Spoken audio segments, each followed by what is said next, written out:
Today I have to discuss next question of height and distance, application of trigonometry. Question number 9.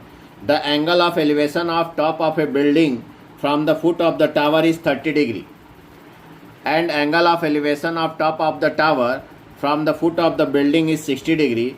If the tower is 50 meter high, find the height of the building. देखिए यहाँ कह रहा है कि the angle of elevation of top of building from the foot of tower. Figure main अच्छे से बनाना है. तो ये एक टावर मान लिए, let A B the tower and C D be the building.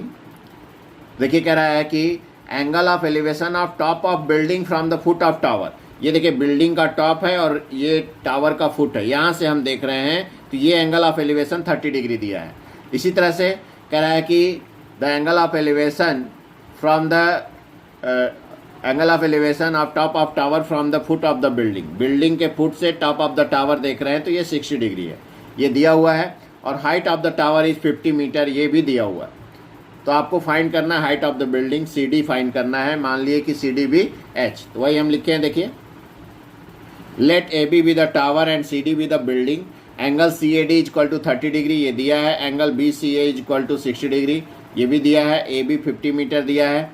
हम मान लिए let C D equal to H, height of the building भी H, and A C is equal to ये distance between their feet is X metre मान लिए. तो इन triangle B ए सी, देखिए B ए सी में ले लिए.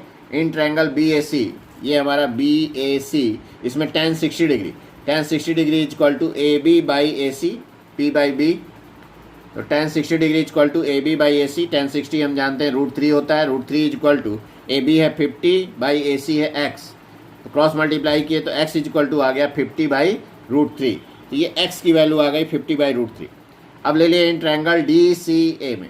देखिए इन ट्रायंगल डी सी ए में tan 30 degree equal to C D by A C. वही हम लिए tan 30 degree equal to C D by A C. tan 30 की वैल्यू हम जानते हैं 1 by √3 equal to C D है h बाई एक्स. तो h equal to X by √3, h equal to X by √3 आया और x की वैल्यू हम निकाले हैं 50 बाई √3. तो 50 by √3 that is 50 by 3 metre. या हम इसी को डिवाइड कर दिए, मिक्स नंबर में बदल दिए तो आ गया 16 होल 2/3 मीटर. तो height of the building is 16 whole 2/3 metre. Now let us see next question. Question number 10. Question number 10 is, the two poles of equal heights are standing opposite each other and either side of the road which is 80 meter wide. From a point between them on the road, the angle of elevation of top of pole is 60 degree and 30 degree respectively. Find the height of the poles and the distance between the point from the pole. यहाँ पे देखिए दिया हुआ है कि two poles हैं equal Heights के. मान लिए कि ए बी और सी डी जो है दो पोल हैं इक्वल हाइट्स के, और ये दोनों जो है एक रोड के किनारे हैं जिसका कि लेंथ दिया है 80 मीटर. रोड का जो विड्थ दिया है, चौड़ाई दी हुई है 80 मीटर. तो 80 मीटर जो रोड है उसके एक किनारे में एक जो है पोल है और दूसरे किनारे में दूसरा पोल. अब कह रहा है इनके बीच में एक पॉइंट लें जहाँ से एंगल ऑफ एलिवेशन एक पोल का दिया है 60 डिग्री और दूसरे का 30 डिग्री. हम मान लिए ई पॉइंट है इनके बीच में जहाँ से एक पोल का जो है एंगल ऑफ एलिवेशन 60 डिग्री बन रहा है और दूसरे का 30 डिग्री बन रहा है. तो अब आपको जो है देखिए let A B and C D are two poles of equal heights. A B is equal to C D, ये दिया है एच मान लिए. E is a point between A C. तो एंगल डी ई सी, देखिए डी ई सी ये 60 degree दिया है और एंगल बी ई ए 30 डिग्री मान लिए. अब सी ई को x मान लिए तो ए ई क्या हो जाएगा 80 माइनस एक्स, क्योंकि ये पूरा 80 है तो 80 माइनस एक्स. अब ले लीजिए इन ट्रायंगल डी सी ई में tan 60 is equal to C D by C. In triangle D C E tan 60 is equal to C D by C. tan 60 की value √3 is equal to C D है h by x. तो h आ गया यहाँ से x √3, cross multiply कर दिए. तो अब आइए इन ट्रायंगल बी ए ई में. इसी तरह in triangle B A E tan 30 degree equal to A B by A E. तो tan 30 degree equal to A B by A E. tan 30 की वैल्यू है 1 by √3 equal to A B H by A E है 80 minus x. Cross multiply कर लिए तो 80 minus x equal to h √3. अब हम देखिए h की वैल्यू निकाले हैं x √3 इक्वेशन 1 में. तो h की जगह हम x√3 बैठा दें तो 80 minus x equal to x√3 into √3, √3 3 आ गया 3x, तो 80 minus x equal to 3x, x को इधर ले आए तो 3x plus x equal to 80 हो गया, that is 4x equal to 80, तो x equal to 80/4 that is 20 metre, x आ गया 20 मीटर। अब उसके बाद x की वैल्यू रख दिए जब तो देखिए CE 20 मीटर आ गया, AE 80 माइनस एक्स है तो 80 माइनस 20 60 मीटर, और h है x√3, x आया 20 तो 20√3 मीटर हाइट आ गया। तो आंसर हो गया height of the tower is 20√3 metre and point is 20 metre away from one pole and 60 metre from another. देखिए 20 मीटर एक पोल से है, दूसरे पोल से 60 मीटर की डिस्टेंस पे है। Now let us see question number 11। A TV tower stand vertically on a bank of a canal from a point on the bank other bank directly opposite the tower is angle of elevation of the top of tower is 60 degree. From another point 20 meter away from this point on the line joining this point to the foot of the tower, the angle of elevation of the top of the tower is 30 degree. Find height of the tower and width of the canal. यहाँ देखिए कह रहा है कि एक tower है और एक पॉइंट से हम जो है दूसरे किनारे पे, एक कैनल के दूसरे किनारे पे हम एक पॉइंट है वहाँ से देख रहे हैं टॉप ऑफ टावर को, तो एंगल ऑफ एलिवेशन है 60 डिग्री। अब उस पॉइंट से हम 20 मीटर डिस्टेंस की अभी दूर जाके देख रहे हैं, तब एंगल ऑफ एलिवेशन बन रहा है 30 डिग्री। ये दिया हुआ है, तब आपको हाइट ऑफ द टावर निकालना है और width of the canal, canal का विड्थ निकालना है। तो हम मान लिए देखिए let AB be the tower, ये हमारा टावर है, and C be the point opposite to the tower. ठीक है, ये C एक पॉइंट है अपोजिट में और कैनल के उस साइड। तो एंगल BCA इक्वल टू दिया है BCA 60 डिग्री, एंड मान लिए कि D is a point 20 metre away from this point, D एक पॉइंट है 20 मीटर अवे है इस पॉइंट से। तो हमको एंगल BDA 30 डिग्री दिया हुआ है। हम मान लिए let AC equal to x and AB equal to h।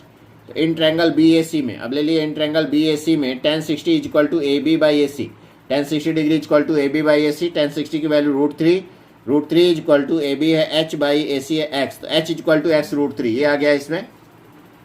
अब देखिए इन ट्रैंगल BAD में, इसी तरह से इन ट्रैंगल BAD में tan 30 डिग्री इक्वल टू क्या हो जाएगा AB/AD। tan 30 की वैल्यू 1/√3 है और AB की वैल्यू है h/AD है x प्लस 20, वैल्यू बैठा दिए, क्रॉस मल्टीप्लाई कर लिए, तो x plus 20 equal to h√3, तो x प्लस 20 आ गया h√3। अब उसके बाद हम h की वैल्यू बैठा दें, h इक्वल टू x√3 निकाले हुए हैं। देखिए तो x प्लस 20 h√3 आया, तो x plus 20 equal to h की वैल्यू x√3 है, तो x√3 इंटू √3, तो x plus 20 equal to 3x आ गया। तो x को इधर ले आइए तो 20 equal to 3x minus x, तो 2x equal to 20, therefore x equal to 20/2 that is 10 metre. तो x आ गया 10 मीटर और h है x√3 दैट इज 10√3 मीटर। तो आपका जो है विड्थ ऑफ कैनल आ गया 10 मीटर और हाइट ऑफ द टावर आ गया 10√3 मीटर। ये आंसर हो गया, width of the canal is 10 metre and height of the tower is 10√3 metre. Now let us see next question, question number 12।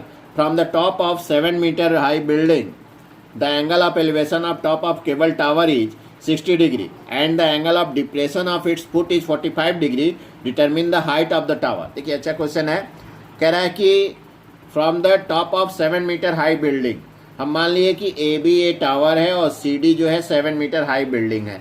अब कह रहा है टॉप ऑफ बिल्डिंग से टॉप ऑफ टावर देख रहे हैं, तो एंगल ऑफ एलिवेशन 60 डिग्री दिया है। तो यहाँ से टावर बिल्डिंग के टॉप से टावर का टॉप ये 60 डिग्री एंगल ऑफ एलिवेशन बना रहा है। तो यहाँ से हॉरिजॉन्टल लाइन ड्रॉ किए, ये 60 डिग्री दिया है। अब यहीं से देखिए बिल्डिंग के टॉप से फुट ऑफ द टावर का फुट देख रहे हैं, तो एंगल ऑफ डिप्रेशन नीचे की ओर देख रहे हैं तो डिप्रेशन बनेगा, ये दिया है 45 डिग्री। तो ये हॉरिजॉन्टल लाइन ड्रॉ करके ये एंगल 45, ये ध्यान देना होता है। तो ये 45 डिग्री, ये 60 डिग्री दिया है 45 डिग्री। तो अब आपको जो है हाइट ऑफ द टावर निकालना है। तो हम मान लिए let height of the tower BH, वही चीज़ें लिखे हैं देखिए, let AB be the tower, AB हमारा टावर है, and CD be the building, CD building है, CD 7 मीटर दिया हुआ है, और angle BDM 60 degree, top of the tower जो है का एंगल ऑफ एलिवेशन बन रहा है 60 डिग्री। तो ये दिया हुआ है एंगल MDA 45 डिग्री, MDA ये 45, एंगल ऑफ डिप्रेशन दिया है 45 डिग्री। तो हम CD equal to 7, angle BDM है 60 डिग्री और एंगल MDA है 45 डिग्री। हम मान लिए let height of the tower AB equal to h, और C D equal to A M equal to 7 metre. देखिए सी डी और ए एम बराबर होंगे क्योंकि ये 90 डिग्री ये 90 डिग्री, ये रेक्टेंगल फॉर्म होगा, तो C D equal to A M और A C equal to D M. ठीक है, तो ए सी को हम x मान लिए तो डी एम भी x हो जाएगा। ठीक है, सी डी ए एम के बराबर 7 मीटर हो गया, ये ए एम 7 मीटर, तो ये पूरा हाइट को हम h माने हैं, तो बी एम इक्वल टू कितना हो जाएगा, h माइनस 7। ये पूरा h है, ये 7 है, तो ये h माइनस 7 बी एम। तो ये लिखे B M equal to h minus 7 और angle D A C equal to M D A 45 degree. देखिए एम डी ए और D A C 45 degree alternate angle है, दोनों अल्टरनेट एंगल से 45 degree होगा। तो अब ले लेते हैं, दो ट्रायंगल फॉर्म हो रहा है। In triangle D C A 1045 degree equal to C D by A C. 1045 1 होता है, सी डी 7 है, 7 बाई ए सी, तो ए सी आ गया 7 मीटर। ए सी की वैल्यू 7 मीटर आ गया। अब इसी तरह से in triangle B M D ले लीजिए, 1060 degree equal to B M by D M. 1060 की वैल्यू √3, बी एम है h minus 7 by D M हम निकाले हैं, D M equal to A C equal to 7। ठीक है, डी एम और ए सी बराबर हैं, तो 7 निकाले हैं ए सी, तो डी एम भी 7 हो जाएगा, वैल्यू बैठा दे 7, h माइनस 7 बाई 7 आ गया √3। तो अब क्रॉस मल्टीप्लाई कर लिए तो 7 √3 equal to h minus 7। So h equal to 7 को इधर ले आए तो 7 √3 प्लस 7, तो h इक्वल टू 7 कॉमन ले लीजिए, √3 प्लस 1 मीटर। तो height of the tower is आ गया 7 √3 plus 1 metre. It is your answer.